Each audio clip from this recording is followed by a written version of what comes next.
तो भाई साहब आपने याद किया और हम हाजिर हो गए। याद रखिएगा एलडीसी और सीईटी में साइंस का सबसे बड़ा वेटेज है, सबसे ज्यादा प्रॉब्लम क्रिएट करता है प्रकाश वाला चैप्टर। और प्रकाश में कभी दर्पण याद करते हैं, लेंस भूल जाते हैं, लेंस याद करते हैं, दर्पण भूल जाते हैं। अब लेंस में क्या करना है, उल्टा। क्या करना है, उल्टा। और अवतल है तो आपको लेना है माइनस, क्योंकि मैंने आपको पहले बता रखा है अवतल में सब कुछ माइनस होता है, चाहे वो लेंस हो चाहे वो दर्पण हो। केवल माइनस का चिन्ह हटेगा किसमें बताओ, लेंस में। और दर्पण में होगा बताओ v बटा u। यहां तो इसको सवाल बनेगा ही बनेगा, P बराबर 1/f। लेंसों का संयोजन आपको याद रखना है। तो सीटी के बैच में मैं पूरी साइंस पढ़ा रहा हूं, 80 से 100 घंटे आपको पूरी साइंस पढ़ा रहा हूं। आप ज्वाइन हो सकते हैं लक्ष्य क्लासेस उदयपुर एप्लीकेशन को डाउनलोड करके। आप सभी के राहुल सर आ चुके हैं वापस से आपका शानदार रिवीजन करवाने के लिए, क्योंकि आप सभी को पता है कि साइंस के अंदर सबसे ज्यादा प्रॉब्लम क्रिएट करता है प्रकाश वाला चैप्टर। और प्रकाश में कभी दर्पण याद करते हैं, लेंस भूल जाते हैं, लेंस याद करते हैं, दर्पण भूल जाते हैं। और दोनों में से न्यूमेरिकल बहुत ज्यादा आते हैं। अब न्यूमेरिकल में फॉर्मूला याद नहीं होता, एक का फॉर्मूला याद करते हैं, दूसरे का भूल जाते हैं, दूसरे का याद करते हैं, पहले का भूल जाते हैं। टेंशन समाप्त भाई साहब, क्योंकि राहुल सर का जन्म ही आपकी टेंशन समाप्त करने के लिए हुआ है। याद रखिएगा एलडीसी और सीईटी में साइंस का सबसे बड़ा वेटेज है, और उस सबसे बड़े वेटेज में भी इस चैप्टर का बहुत बड़ा वेटेज है, तो हम इसको नेगलेक्ट नहीं कर सकते। तो मैंने सोचा क्या किया जाए कि बच्चों को कम समय के अंदर पूरे फॉर्मूले रिकॉल करवा दूं। तो भाई साहब आपने याद किया और हम हाजिर हो गए। दर्पण और लेंस के कंप्लीट फॉर्मूला रिवीजन पूरे चैप्टर के एक ही क्लास में, शानदार, वो भी 15 से 20 मिनट के अंदर। याद रखिएगा पूरी वीडियो को सेव कर लेना। याद रखिएगा न्यूमेरिकल फोड़ने का रामबाण क्लास। आइएगा एक एक करके न्यूमेरिकल को क्लियर करते हैं। देखिए सबसे पहला न्यूमेरिकल बनता है फोकस दूरी और वक्रता त्रिज्या। फोकस दूरी और वक्रता त्रिज्या के बीच में क्या संबंध होता है, तो f बराबर होता है, याद रखिएगा बच्चों, r/2। जितनी वक्रता त्रिज्या होता है उसका जस्ट आधा कर दो फोकस दूरी। या फिर इसको ऐसे भी लिख सकते हैं बच्चों कि जो r होती है वक्रता त्रिज्या, वो फोकस दूरी का डबल होती है। यह भी इसे लिखा जा सकता है, याद रख लीजिएगा। पहला फॉर्मूला दिमाग में सेट करें। दूसरा फॉर्मूला ध्यान दीजिएगा, दर्पण सूत्र। अब यहां पर कंफ्यूजन ही कंफ्यूजन है, कंफ्यूजन कभी मिटाने ही। ये जो दर्पण सूत्र पूछा जाता है, साथ में मैंने लेंस सूत्र लिखा है, कंपैरिजन क्लियर करो। देखो दर्पण सूत्र क्या होता है, 1/f बराबर 1/u प्लस 1/v। यही होता है। u क्या होता है, बिंब दूरी, v क्या होता है, प्रतिबिंब दूरी। अब लेंस में क्या करना है, उल्टा। क्या करना है, उल्टा। ये उल्टा कर दो, v को पहले लिख दो, u को बाद में लिख दो, प्लस की जगह क्या लगा दो, माइनस लगा दो। ये हो गया लेंस सूत्र। अब यहां पर बच्चों साइन कन्वर्जन का ध्यान रखना, हमेशा ध्यान रखो u ऑलवेज नेगेटिव। क्या बोलोगे बताओ, u ऑलवेज नेगेटिव। बस एक ही बात बोलनी है गुरुजी, u हमेशा क्या होगा, नेगेटिव होगा। और v जो होगा अगर उत्तल है, चाहे वो दर्पण हो चाहे लेंस हो, हमेशा से बताता हूं मैं, अगर उत्तल है तो प्लस और अवतल है तो आपको लेना है माइनस, क्योंकि मैंने आपको पहले बता रखा है अवतल में सब कुछ माइनस होता है, चाहे वो लेंस हो चाहे वो दर्पण हो। बोलो क्लियर है सभी को। तो सीधा सीधा याद रखना, प्रतिबिंब दूरी जो v होता है उसमें आप सीधा सीधा बोलना, उत्तल है तो प्लस, अवतल है तो माइनस, और u ऑलवेज नेगेटिव। बात खत्म। लेंस सूत्र दर्पण सूत्र क्लियर है। दोनों को अच्छे से स्टार मार्क कर लीजिएगा, स्टार मार्क कर लीजिएगा प्यारे बच्चों दोनों को, क्योंकि दोनों से सवाल बनता है। और इसको तो 5 स्टार कर लेना बच्चों,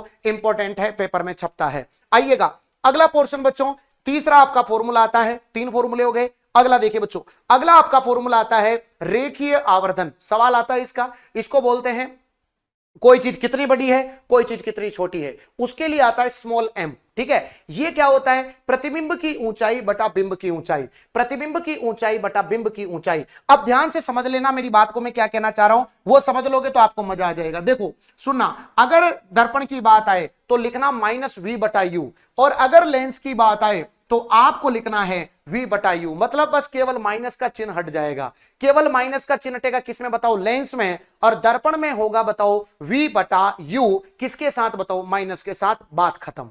यहां से आप सीधा सीधा v और u का मान पुट करना, m का मान निकल जाएगा। अब बच्चों m में हमेशा ध्यान रखना कि सबसे पहले आप साइन देखना, साइन देखना। क्या देखना, साइन। अगर m जो है वो आपका नेगेटिव है तो आपका प्रतिबिंब बनेगा वास्तविक और उल्टा बनेगा, याद रख लीजिएगा।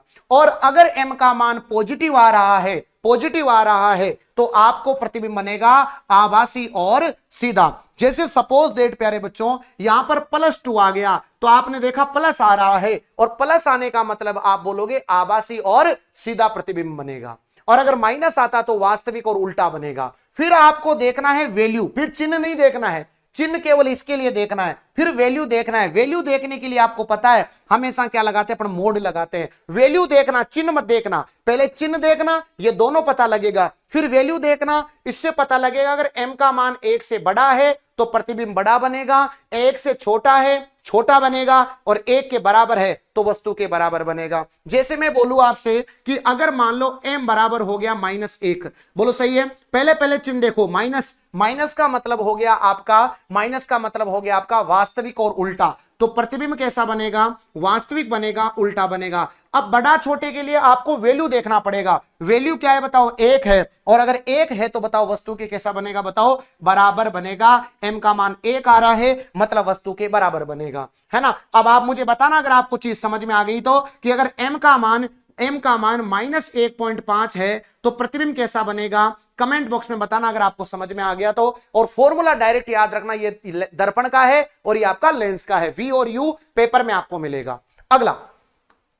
अगला है बच्चों लेंस की क्षमता। आपको पता है यहां से तो सवाल बनता ही बनता बच्चों, 5 स्टार करेंगे इसको, यहां तो इसको सवाल बनेगा ही बनेगा। P बराबर 1/f, f हमेशा मीटर में लिखना है, अगर सेंटीमीटर में बोले तो आपको पता है 100 का हम भाग लगाएंगे तो 100 पलट के ऊपर चला जाएगा, तो सेंटीमीटर में दे तो आप डायरेक्ट 100 ऊपर लिख सकते हो। और इसके अलावा यूनिट बोले, अगर आपको यूनिट बोले तो यूनिट बात करना डायप्टर होती है। अगर उत्तल लेंस की क्षमता प्लस होती है और अवतल लेंस की क्षमता माइनस होती है, मैंने बोला अवतल में सब माइनस होता है, तो उत्तल लेंस की क्षमता प्लस में होती है और अवतल लेंस की क्षमता माइनस में होती है। तो लेंस की सूत्र क्या होता है बताओ, P बराबर 1/f, P बराबर 1/f, f का मान देता है, सीधा सीधा पूछ लेता है। Clear, yes. अगला बच्चों, जब बहुत सारे लेंस आपस में जुड़े होते हैं जिनको बोलते हैं लेंस का संयोजन, बच्चों जब पेपर का लेवल डेप्थ में बनेगा ना तो यहां से प्रश्न आ सकता है, याद रख लीजिएगा, अगर पेपर का लेवल डेप्थ में बनेगा तो यहां से प्रश्न आ सकता है। देखो जब बहुत सारे लेंस आपस में जुड़े हों, टोटल पावर पूछी हो तो सभी पावर्स को जोड़ देना, P1 plus P2 plus P3 P4 जितनी भी पावर दे रखी है वो, जैसे मान लो पहला लेंस 2 डायोप्टर का है, अगला 3 डायोप्टर का है, अगला 4 डायोप्टर का है, टोटल पावर पूछिए, सबको जोड़ दो, बात खत्म। और टोटल फोकस दूरी निकालने के लिए अभी हमने देखा था P बराबर क्या था बताओ, 1/f था, बोलो यही तो था, P बराबर 1/f था, यही था ना। तो बताओ f नीचे आ रहा था तो इसलिए हमने क्या लिखा बताओ, 1/f बराबर 1/f1 plus 1/f2 plus 1/f3। और कुल आवर्धन कभी भी निकालना हो, कुल आवर्धन अगर आपको निकालना है तो पहले का आवर्धन, दूसरे का आवर्धन, तीसरे का आवर्धन सबको गुणा कर दो, बात खत्म, टोटल आवर्धन निकल जाएगा। और मैं मानता हूं बच्चों इतना डेप्थ में नॉलेज बहुत कम बच्चों को होता है। लेंस की क्षमता याद कर लेते हैं, P बराबर 1/f, और खुद को भाई साहब सेंसा समझते हैं। एक बार देखिए कितना जबरदस्त कंटेंट आपके सामने डिलीवर कर रहा हूं मैं। लेंसों का संयोजन आपको याद रखना है। अगला है बच्चों अपवर्तनांक का फॉर्मूला। अपवर्तनांक क्या होता है, निर्वात में प्रकाश की चाल बटे माध्यम में प्रकाश की चाल, निर्वात में प्रकाश की चाल बटे क्या हो जाएगा, माध्यम में प्रकाश की चाल, बोलो यही होता है ना, यस। अब आप जानते हैं निर्वात में प्रकाश की चाल होती है 3 × 10⁸ मीटर पर सेकंड, बोलो क्या होता है, 3 × 10⁸ मीटर पर सेकंड। यह आपने निर्वात में प्रकाश की चाल पुट किया। अब माध्यम वो लिखो जिसका अपवर्तनांक तुमको निकालना है। अगर तुमको कांच का अपवर्तनांक निकालना है तो कांच में प्रकाश की चाल, अगर तुमको निकालना है हीरे का अपवर्तनांक तो हीरे में प्रकाश की चाल। तो गुरुजी भी सब में माध्यम में प्रकाश की चाल याद करनी पड़ेगी, नहीं करनी, क्योंकि डायरेक्ट हम अपवर्तनांक याद करेंगे। तो याद रखना निर्वात में प्रकाश की चाल बटे माध्यम में प्रकाश की चाल। निर्वात में प्रकाश की चाल C मान लिया और माध्यम में प्रकाश की चाल V मान लिया, तो म्यू बराबर होता है C/V, और C का मान कितना होता है 3 × 10⁸ मीटर पर सेकंड। C मतलब निर्वात में प्रकाश की चाल, V मतलब माध्यम में प्रकाश की चाल। और यहां से हमने अलग अलग मान रख करके सीधे अपवर्तनांक याद कर लिए। देखो हीरे का अपवर्तनांक, हीरे को 2 दूनी 4, कांच का अपवर्तनांक 1.5, निर्वात का अपवर्तनांक क्योंकि निर्वात बटे निर्वात हो जाएगा तो कितना हो गया, 1 हो गया। जल का अपवर्तनांक 1.33, याद रखिएगा 1.33, और वायु का अपवर्तनांक बोलेंगे तो कितना आएगा 1.0003। ये वायु का अपवर्तनांक आपको याद रखना है, याद रख लीजिएगा, इंपॉर्टेंट है। यहां पर एक लाइन और लिखी हुई कि जब प्रकाश एक माध्यम से दूसरे माध्यम में जाती है तो उसकी फ्रीक्वेंसी कभी नहीं बदलती। ये बात मैंने हमेशा समझाई आपको, चाहे परावर्तन हो चाहे अपवर्तन हो, हमेशा आवृत्ति सेम रहेगी। ये सवाल लैब असिस्टेंट में आया था इस बार, क्या सेम रहती है, तो आपको याद रखना है, बोलो क्या सेम रहेगी, आवृत्ति क्या रहती है, बताओ आपके सामने, सेम रहती है। उसके बाद अपवर्तनांक का एक फॉर्मूला और आता है, म्यू बराबर 1/sin IC। आईसी क्या होता है, तो आईसी का मतलब होता है बच्चों क्रांतिक कोण। यहां पर अगर आईसी बात करें तो आईसी क्या होता है बताओ, क्रिटिकल एंगल होता है, क्रांतिक कोण होता है। हो सकता है कभी क्रांतिक कोण देकर के अपवर्तनांक पूछ ले और अपवर्तनांक देकर के क्रांतिक कोण पूछ ले, तो म्यू बराबर होता है 1/sin आईसी। कई किताबों में आईसी की जगह केवल सी लिखा हुआ है, तो सी मतलब भी क्रांतिक कोण या क्रिटिकल एंगल होगा। तो म्यू बराबर सी बटा वी या म्यू बराबर 1/sin सी, 1/sin सी। और ये अपवर्तनांक आपके लिए मैंने एक जगह लिख दिए हैं। बच्चों बहुत मेहनत की है कंटेंट को बनाने के लिए, बच्चों को एक जगह इतना बेस्ट कंटेंट मिल जाए, इस वीडियो को 2 से 3 बार देखना, पेपर में सीधा आपको फॉर्मूला याद आएगा। इस बात का दावा आपके राहुल सर कर रहे हैं बच्चों, ठीक है। उसके बाद यहां से बच्चों थोड़ा एडवांस लेवल का कंटेंट हम लेकर के आए हैं आपके लिए, ताकि पेपर वाला अगर एक स्टेप ऊपर चले तो भी हम घबराए नहीं। यहां तक की बात तो सबको आती थी, यहां तक की तो हो सकता है बहुत सारों को तो नहीं आती होगी, लेकिन बहुत सारे बच्चों को आती थी। लेकिन अब जो बात हम समझा रहे हैं वो बहुत कम बच्चों को आएगी, और यही चीज जो है हमारा टर्निंग पॉइंट होगा, दुनिया से हम अलग निकलेंगे। आइएगा, सबसे पहले आपने देखा होगा कि अपवर्तन में हम एक एग्जाम्पल पढ़ते हैं। क्या पढ़ते हैं कि जब कोई बाल्टी में किसी सिक्के को डालते हैं तो सिक्का ऊपर उठा हुआ दिखाई देता है। मैं लिखवाता भी हूं आपको, मछुआरा जो होता है वो मछली को ऊपर तीर मारता है या नीचे मारता है, वो डिपेंड करता है अपवर्तन पर। क्योंकि आपको पता है मछुआरे को जो मच्छी होती है वो ऊपर उठी हुई दिखाई देती है, सही है कि नहीं बच्चों। तो वहां से मैंने एक न्यूमेरिकल बनाया, क्या गुरुजी, कि जब भी पानी में कोई डूबा हुआ सिक्का है या जो छड़ है ऊपर उठी हुई दिखाई देती है, तो अगर उसमें म्यू का मान निकालना है तो क्या करेंगे, तो आपको याद रखना है वास्तविक गहराई बटे आभासी गहराई, कि वास्तविक कितनी गहराई है और आपको दिख कितनी गहराई रही है, दोनों का अगर भाग लगाएंगे तो यहां से म्यू का मान निकल जाएगा। लेकिन इससे भी ज्यादा इंपॉर्टेंट इसके नीचे का है कि वो कितना ऊपर उठा हुआ है, ये पूछ सकता है आपसे, और ये पूछ लिया ना तो भाई साहब 80% जनता बाहर है। कितना ऊपर उठा हुआ है, तो उसके लिए सीधा फॉर्मूला याद करना, डेल्टा एक्स, कितना ऊपर उठा हुआ है, डेल्टा एक्स बराबर d1 - 1/म्यू। म्यू तो आप जानते ही अपवर्तनांक होता है, एक का मान तुम जानते ही हो, और डी क्या होता है तो आप बताएंगे डी क्या होती है, वास्तविक गहराई, जो सवाल में खुद मिलेगी। अरे पुट करो और आंसर आओ, तो डेल्टा एक्स बराबर d1 - 1/u। डेल्टा एक्स कितना ऊपर उठा हुआ है, तो d1 - 1/u। खत्म करो कहानी, एकदम क्लियर। बोलो समझ में आ रहा है। अगर दिल से लग रहा है कि मास्टर ने मेहनत की है कंटेंट को बनाने में, तो एक लाइक और शेयर जरूर बनता है बच्चों, याद रखिएगा। अगला फॉर्मूला जिस पर एलडीसी के अंदर और सीटी के अंदर डायरेक्ट सवाल आया, जिसमें एक पेज भर के आ गए भाई साहब छोरे, लेकिन यहां पर लिखा है भाई साहब राहुल बाबा मेथड। बच्चों इस मेथड से आप जो है पूरा पेज नहीं भरना पड़ेगा, आपको शॉर्टकट बनाया है, याद रखिएगा कभी भी। एम और एफ, एम और एफ में क्या संबंध है, एम क्या है, आवर्धन, मैग्निफिकेशन पावर, आवर्धन बताया था अभी मैंने आपको। तो एम और एफ में क्या अंतर है, तो यहां पर आप दोनों फॉर्मूले मैंने लिखे हैं कि अगर आपको दर्पण के लिए निकालना है तो एम बराबर होता है बच्चों एफ बटा एफ माइनस यू। देखो ऐसे याद करना, दर्पण में तो एफ माइनस यू नीचे आता है, एफ माइनस यू नीचे आता है, और लेंस में नीचे आता है एफ प्लस यू, बात खत्म।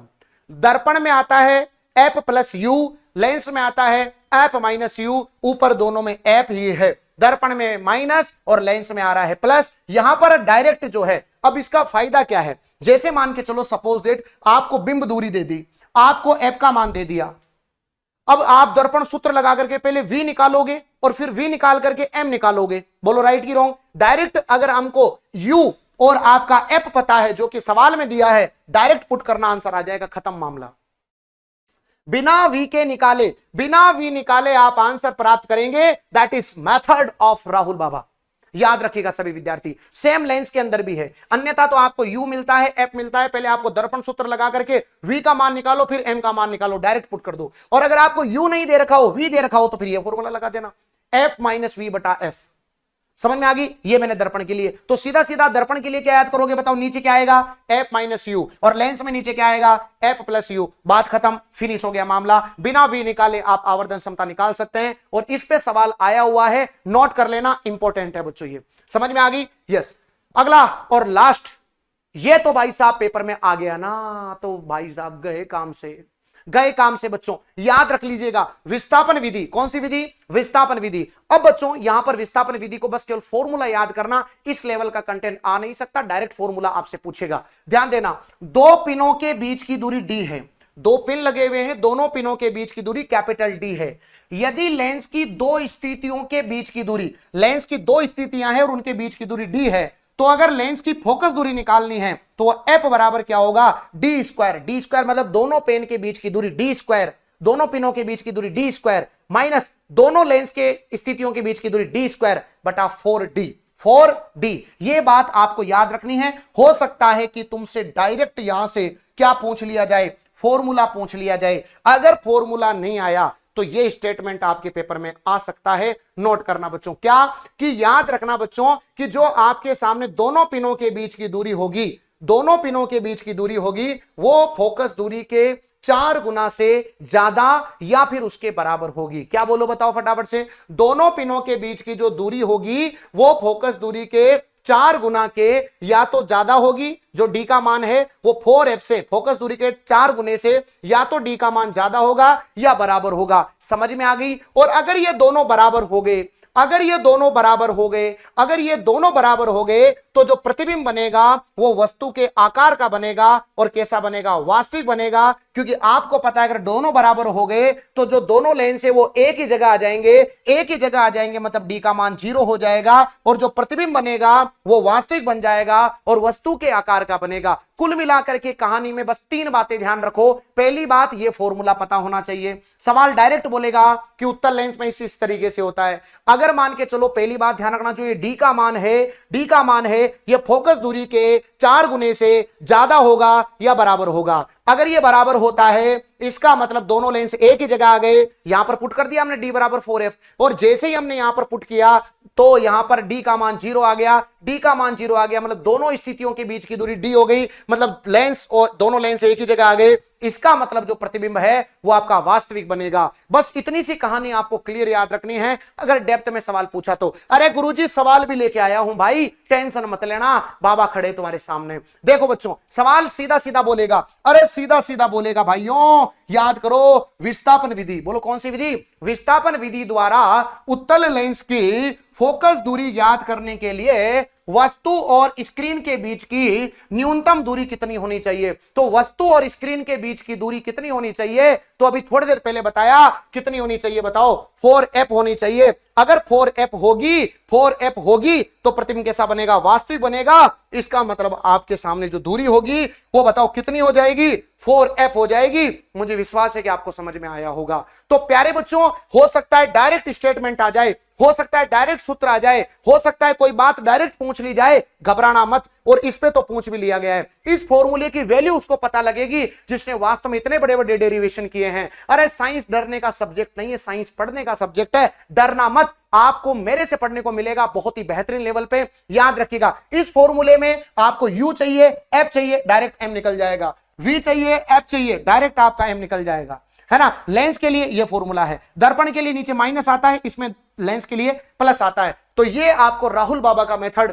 कैसा लगा प्यारे बच्चों, मैंने बहुत मेहनत की है सच्ची में। और बाकी अगर आप मेरे से पूरा पढ़ना चाहते हैं तो सीटी के बैच में मैं पूरी साइंस पढ़ा रहा हूं, 80 से 100 घंटे आपको पूरी साइंस पढ़ा रहा हूं। आप ज्वाइन हो सकते हैं लक्ष्य क्लासेस उदयपुर एप्लीकेशन को डाउनलोड करके सीटी का बैच परचेज कर सकते हैं, और पूरी साइंस में आपको पढ़ा रहा हूं। लेकिन प्यारे बच्चों, अगर आपको ये मेरी मेहनत अच्छी लग रही है तो आप शेयर कर दीजिएगा और एक प्यारा सा कमेंट जरूर करना। यार मेहनत की है, आप इस पे प्यार देना। अभी आपके लिए बहुत सारी नई नई प्लानिंग्स। बच्चों कभी भी आप ऐसा मत सोचना कि राहुल सर पढ़ा नहीं रहे हैं, यूट्यूब पर नहीं आ रहे हैं। कुछ नया ही करने के प्रयास में मैं रहता हूं और मैं कभी भी रेस्ट नहीं करता हूं, ये बात आपको याद रखिएगा। अभी भी जो है समय 12 बज रही है बच्चों, और 12 बजे आपके लिए वीडियो रिकॉर्ड कर रहा हूं, क्योंकि कल सुबह मेरी वापस 8 बजे ऑफलाइन क्लास है।